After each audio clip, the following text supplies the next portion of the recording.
திருப்பதி மலையில் வேற்று மதங்களை சார்ந்தவர்கள் பணியாற்றாத வகையில் நடவடிக்கை எடுக்க உள்ளதாக ஆந்திர முதலமைச்சர் சந்திரபாபு நாயுடு தெரிவித்திருக்கிறார்.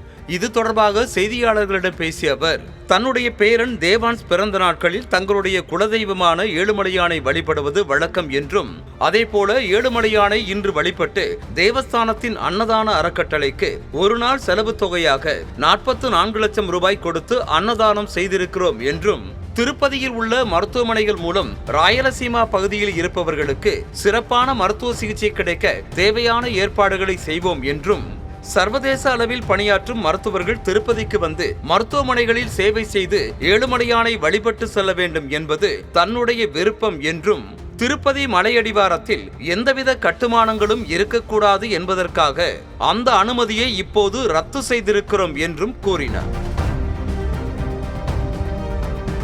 தொடர்ந்து பேசிய அவர், திருப்பதி மலையில் வேற்று மதத்தவர்கள் பணியாற்றாத வகையில் நடவடிக்கை எடுக்க உள்ளதாகவும், வெளிமாநிலங்களில் கட்டப்படும் கோவில் நிர்வாகத்தை பக்தர்களிடம் ஒப்படைக்க முடிவு செய்யப்பட்டிருப்பதாகவும் தெரிவித்திருக்கிறார். செய்திகளை உடனுக்குடனும் துல்லியமாகவும் தெரிந்து கொள்ள சப்ஸ்கிரைப் பண்ணுங்க.